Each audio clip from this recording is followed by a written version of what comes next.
Okay, as I said earlier on, I've been working with Julie, and at the moment I'm doing tutoring with the online students. So the students have been doing this every week. So I'm going to talk to you a bit about interviewing, and the online students have actually done the interviewing task that we're going to get you to do later on. So it's been great listening to their responses to that task and the things that they found difficult, the things that they found really useful. And we're actually recording this lecture, aren't we? Yep, so that they can listen to this as well. So a little bit about me, first of all. I've been working at Sydney University now for about 5 years on various research projects. But before that, I worked in a healthcare consultancy and would work with various different clients around Australia. So organisations like Cancer Council New South Wales, Cancer Australia, Cancer Institute New South Wales, Department of Health and Ageing, and was involved in a lot of qualitative projects, often in combination with things like literature reviews and surveys. But the aim of the work was almost always to sort of develop policy, to figure out where the gaps were, to decide strategic direction for the agency, to help them plan services for the groups of people that they were supporting. And qualitative research was really useful in these situations, and quite often we would be using focus groups or interviews.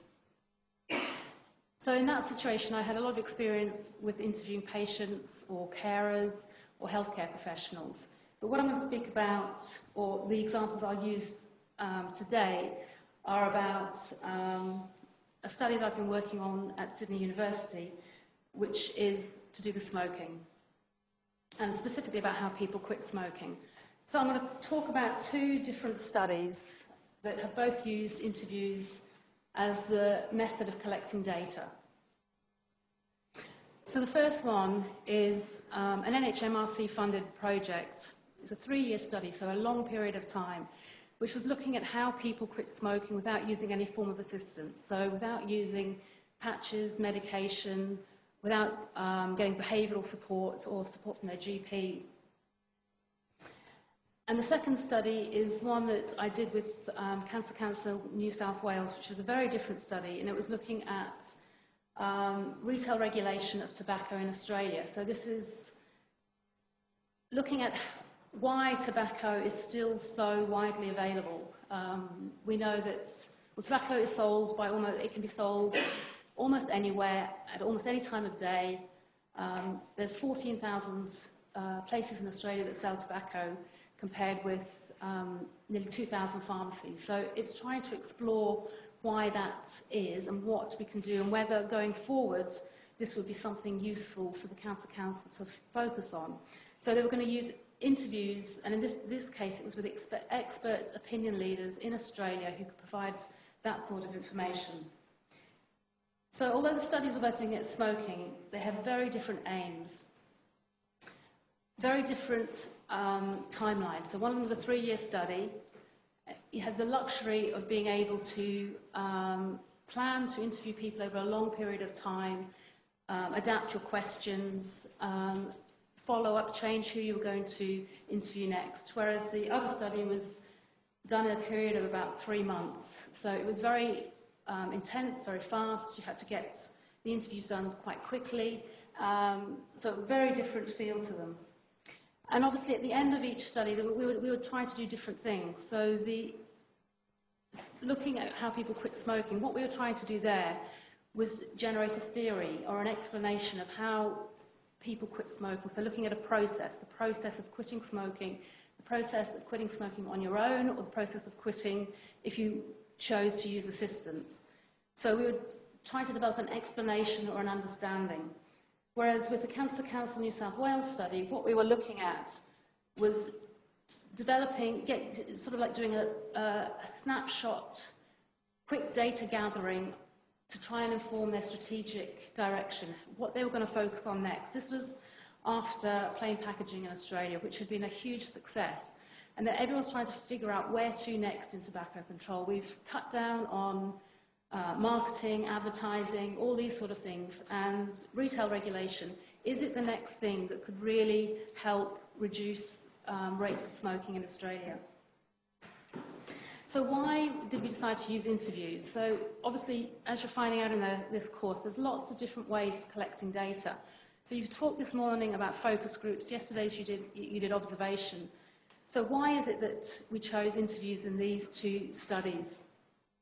So with the quitting smoking study, if we'd run a focus group, we would have got lots of little snippets of information from the people in the group. And what we were after was trying to understand a person's entire smoking and quitting history. And to do that, you needed to have a one-on-one interview with someone and have the time and the luxury to be able to sit and focus on their responses and understand their whole smoking narrative, the whole history, the whole timeline of quitting. So we started by asking them to describe, when did you start smoking? Just tell me everything that happened after that, so you're smoking and quitting, all your quit attempts. So it was a very long process. We would never have got that information in a focus group. We would never have got that whole narrative. And with the expert opinion interviews, I mean, you could have got all the key experts together in one room at the same time and asked them questions, but there wasn't the time or the budget to do that, to get all these people in one room together. And it's extremely difficult to get people of this sort of level in research, academia, policy making together at the same time. And also, you wanted to get the contrasting opinions, and sometimes, especially in this area, you've got some people who tend to dominate the discussion. And we wanted to find out all the different views that might be out there, and it was decided that that was far more likely to happen if you actually interviewed people individually.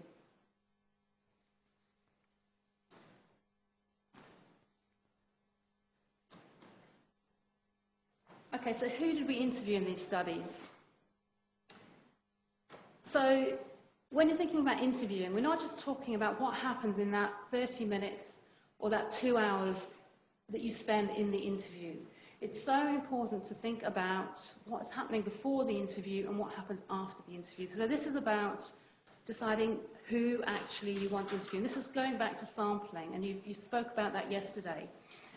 So with our quitting smoking study, it was 36 adult ex-smokers who'd quit smoking in the past 6 months to 2 years. So our sampling strategy here was purposive. So these are two types of purposive sampling: maximum variation and confirming or disconfirming. So what we wanted to do was we wanted to get a broad spectrum of people. We wanted to make sure that we sampled people of all age groups from different areas of Australia, from rural and regional areas. And this wasn't because we wanted them to be representative.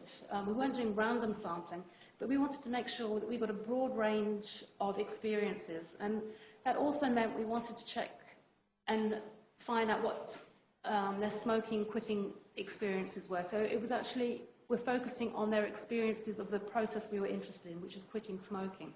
So we interviewed people who had had multiple quit attempts, people who had used assistance on earlier quit attempts but had finally quit on their own, people who were smoking a pack a day, people who had only been smoking 5 cigarettes a day, people who had multiple repeat quit attempts. So we were wanting a wide range of experiences. And then we, confirming and disconfirming, so that means that we wanted to then sample for people who would help us say, is our developing explanation holding true? Can we find someone who's an exception to what we're thinking? And then after that, we started sampling theoretically. So again, this is to try and see if our theory is holding true. Can we interview people and find out if what our explanation of this process is actually holding true? And in contrast with the retail regulation of tobacco, it was very different. We wanted to target key people. So obviously these were people in Australia and New Zealand who were either policymakers, advocates or researchers who were involved in tobacco control. And obviously that this is a limited pool of people. So what happened was the Cancer Council drew up a wish list of people that they thought should be approached, and they ranked them and asked me to then approach them and ask them if they would be interviewed. So there are only certain people who are going to be able to answer your questions. So this is key informant sampling. So there's no point in asking a random person in the street. We needed to find specific people who had extensive experience in tobacco control, who were involved in policy making, who were involved in advocacy. So people who had that expert knowledge. And stratified purposive is, again, that's referring to the different groups that we were interested in, the policymakers, the advocates and the researchers. So we tried to get a balance of different people. So again, we got a range of experiences and opinions. So how do these interviews differ? So when you're interviewing ex-smokers, this is like the people in the room here. So when we asked you earlier on, how many of you have been involved in a qualitative research interview or focus group, I think 2 of you put your hands up. So the majority of people out there have had very little experience. So they're going to be, on the whole, nervous. You know, when I phone people up and say, you know, I'm going to interview you about your quitting and smoking. I mean, some people have said to me, oh, look, I don't think I could talk to you for an hour about my smoking and quitting experiences. You know, they worry that they're not going to have enough to tell you, that their experiences won't be relevant. So often they are quite nervous. And so these people contacted us. So we had advertised in various different ways, and they contacted us, and then we screened them. So they had opted into the study. So on the whole, they were very enthusiastic. They talked a lot. They knew about what they were talking about. They wanted to speak about this. And so they were speaking about themselves. They're voicing their own opinions and their perspectives of smoking and quitting. The majority of the interviews were face-to-face, and I prefer doing face-to-face interviews. I think it is definitely easier. I think it's much easier to establish a rapport with someone, to gauge how they're reacting to your questions, you know, whether you should go off on a different tangent. I just find it much easier. Some of them were by Skype or by phone, and I mean, they still work well, but I think face-to-face, if you can, it's what I would do. And in this study, because it went for 3 years and we had multiple rounds of recruitments, the interview questions evolved during the study, and they were adapted to the particular individual's circumstances and experiences. So in our pre-screening questionnaire, when they phoned us up and said they were interested in the study, I would screen them, get all this demographic and smoking and quitting information from them, and then we would choose to interview them. And the questions that I would ask them would be tailored towards that specific person's experiences. And the interviews lasted for up to 2 hours long, so they're very long, in-depth interviews. So with the retail regulation of tobacco, many of the people I spoke to, especially the researchers, knew exactly what a research interview was about, or policymakers who were very used to being interviewed. And we contacted them. So some of them were very circumspect or guarded. Some of them were very open and enthusiastic about the study, but you know, they were chosen because they were a specific person. Some of them felt they were obliged to talk to us because of the position they were in, because of the job they held. So what was very important there was that initial contact, how we made contact with them, and making them feel that they wanted to be part of this study. And in contrast to the people who were speaking about their own personal experiences of quitting, these people were often speaking on behalf of an organisation. So some of them were taking an official position, and you could tell, you know, there are only certain things they could say.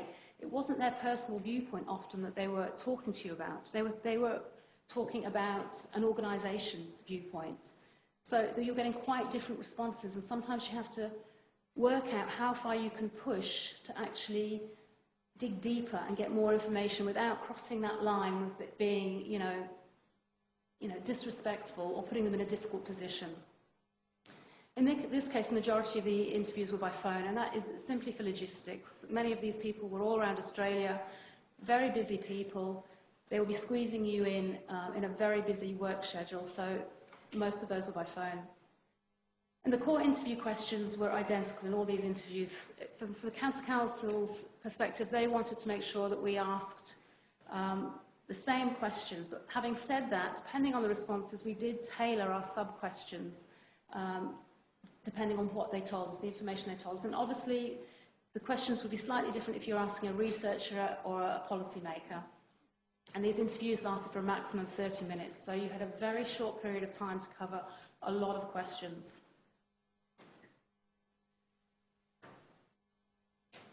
So what these studies have in common, I mean, even though the actual interview itself, I think, is quite different, there's a core thing that I think is important when you're interviewing anybody, and it is building up this rapport and trust.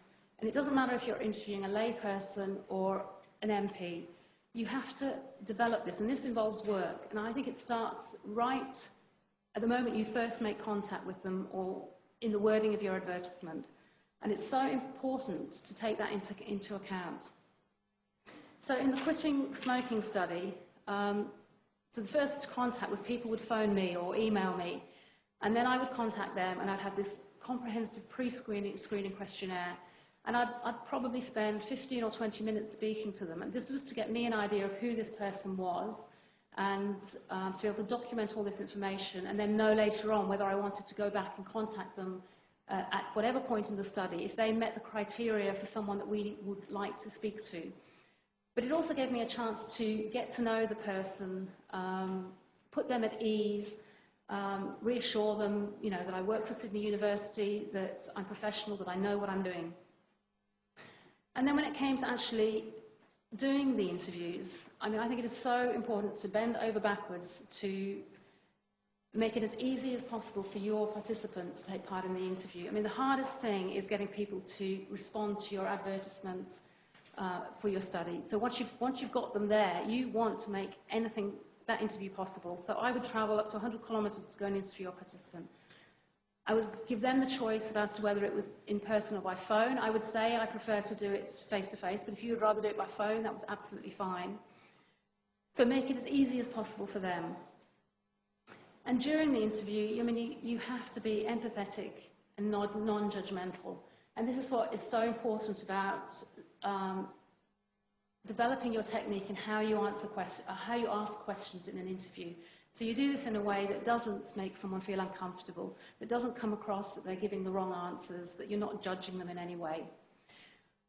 And with the ex-smokers, when I interviewed them, the pre-interview warm-up is really important. And I think this really helps to set the scene, gives you time to relax into the interview, and allows them to relax into the interview. And you will probably experience this yourself when you go and do your interview assessments and you have to do your interview. I think what we notice most of all is people rush the first few questions because you haven't given yourself time to warm up, or your participant time to warm up. You know, you need that time to relax and get used to talking to each other. Most importantly, pay attention and listen. It's this active listening. Pay attention, be respectful. So with the retail regulation of tobacco, the way we recruited people was quite different. So I was targeting key people.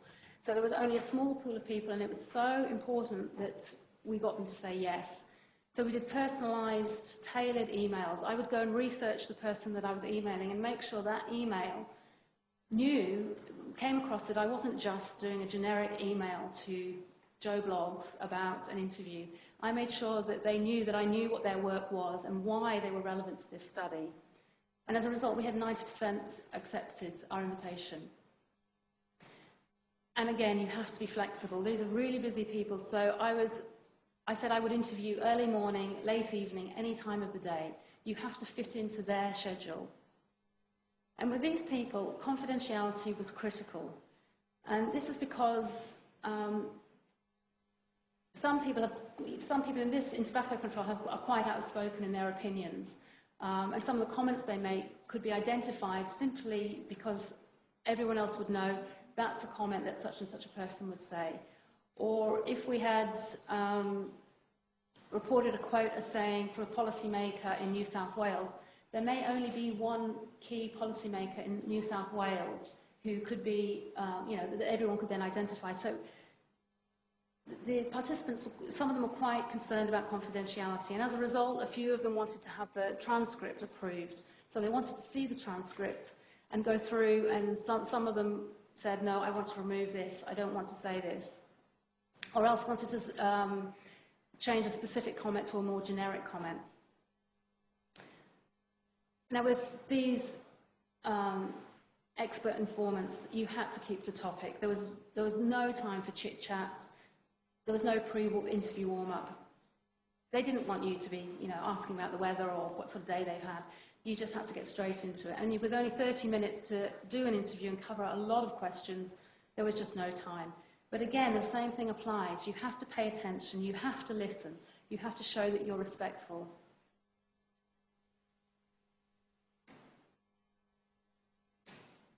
So what do I think impacted on the success of these interviews and on the quality of the data that was generated as a result of these interviews? So for the quitting smoking study, I think this was a great topic. I wasn't asking difficult questions about a difficult subject matter. It wasn't about domestic violence. It wasn't about terminal illness. The people I was talking to were ex-smokers. Most of them could easily talk for an hour about how they quit.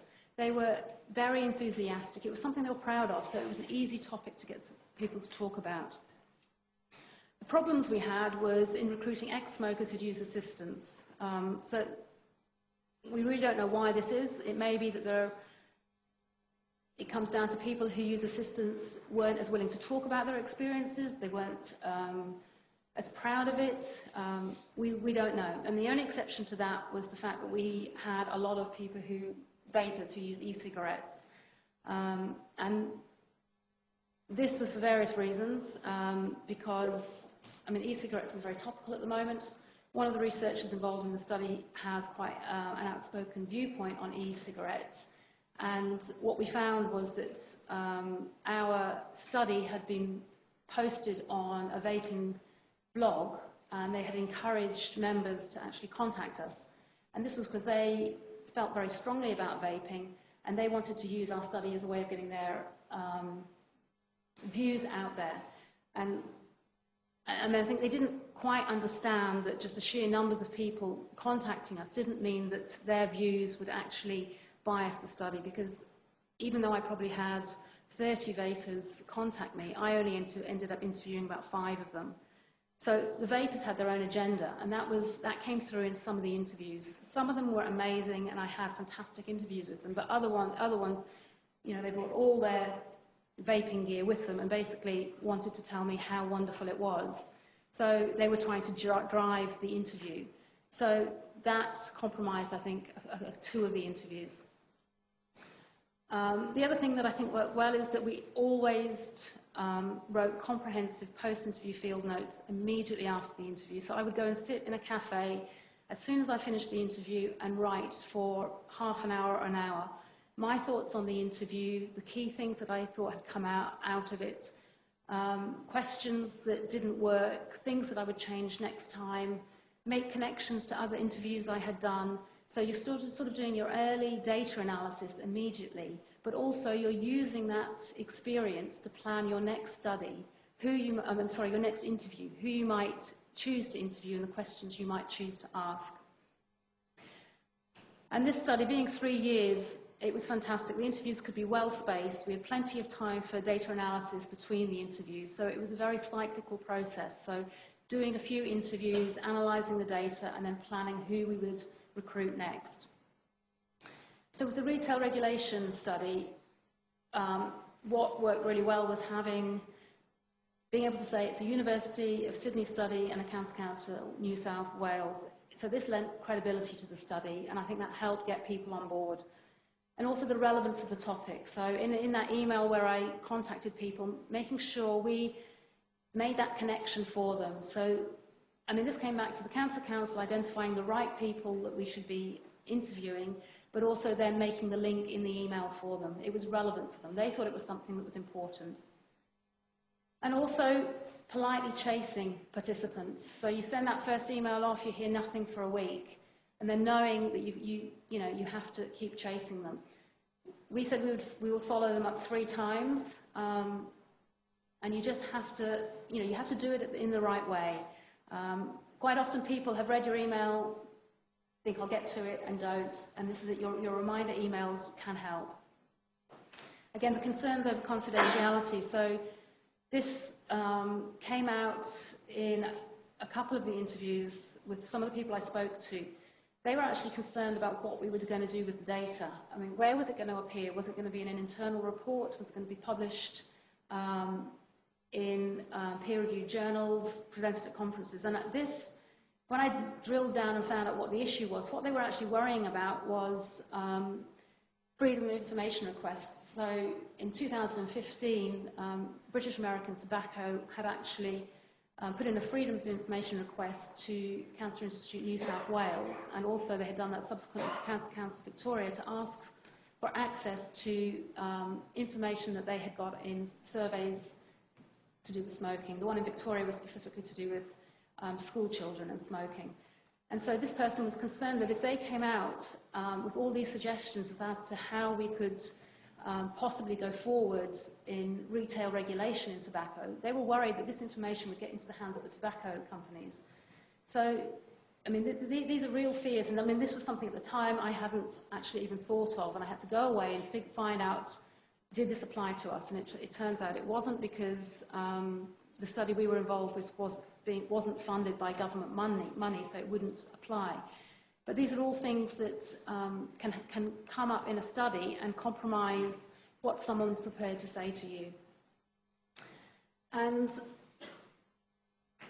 with this, all the interviews were done in quick succession, and the analysis pretty much happened at the end of it. So it raised a lot of questions, but this was the nature of this study. We knew we had a short period of time. We wanted a broad range of opinions, which we got. And then it would help to inform strategy. So it would be followed up with many other types of research later on. So it's very different from the quitting smoking study, when we're trying to develop a theory or an understanding. It's a very different aim. So the lessons that we learned from these interviews. So the quitting smoking study, we found that we had to recruit using both social media and traditional media. So we recruited through Facebook and Twitter, and we found that that was fantastic at getting the under 40s. And then we recruited through traditional media. So we had media releases which were taken up by various newspapers, and we did some stuff on Talkback Radio, and that managed to get the older than 40-year-old ex-smokers. So we needed a combination of recruitment strategies. So what we found, public spaces can be great for interviews, but the important thing is that you have to check for, is there anything that's going to compromise the quality of the data that you're getting, so the background noises. So, I mean, obviously we ask people to basically name where they wanted to be interviewed: at home, at work, or in a public space, a cafe, in a park.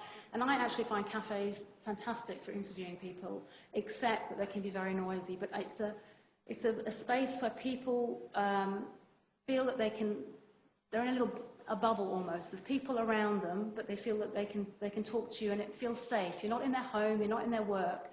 And I like it because there aren't the distractions that often happen when you're interviewing someone in their home.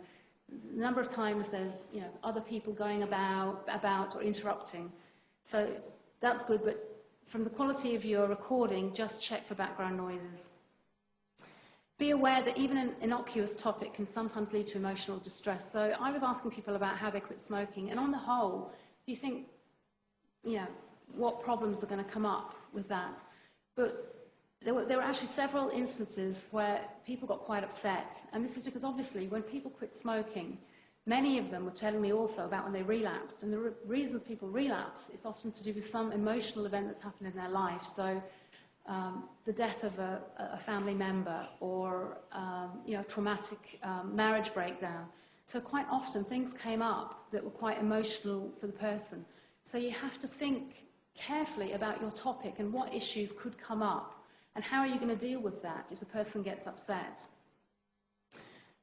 So you also have to think about your welfare. So in this study, we always have a strategy whereby you have to let someone know where you're going for your interview. So you tell them you're going to the interview, and then you text them afterwards when you've finished.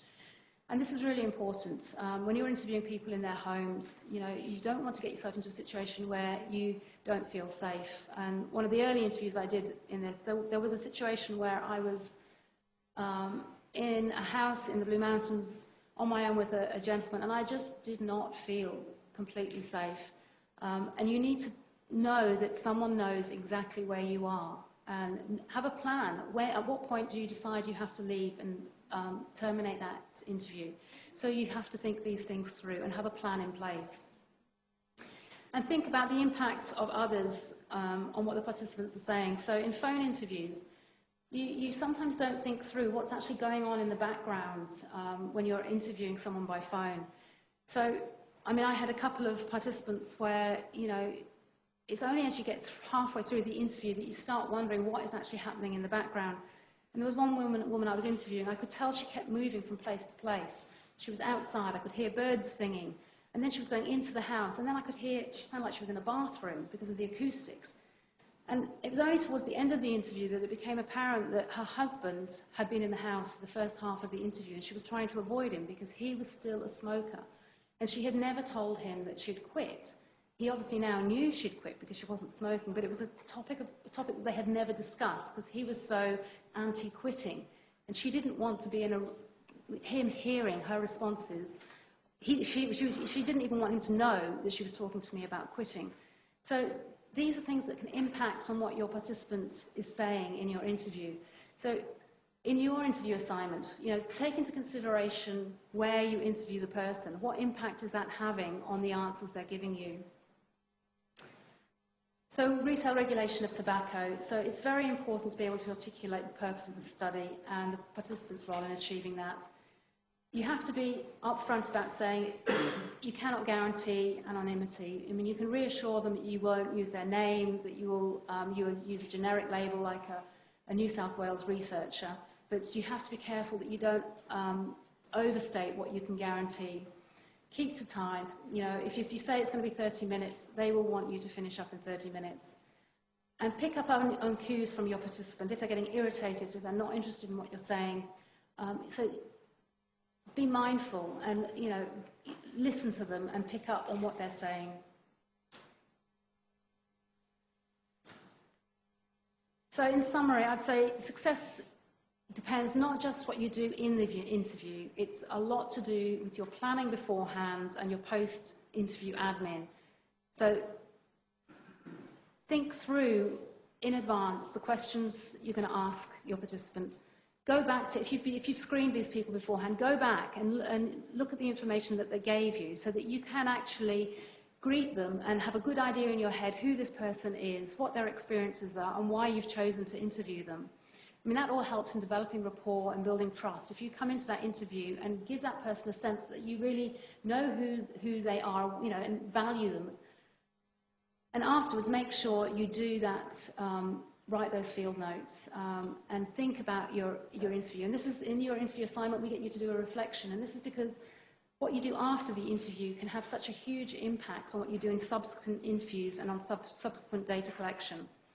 And above all, be professional. As Julie said, be organised, polite, punctual, interested. If you want someone to tell you and speak to you in depth for an hour, they need to trust you. Your participant is the key to your study, and they are the experts. So remember, you are learning from them. And I think you always have to value your participants and acknowledge that you are the one who is learning from them. And I think that's it.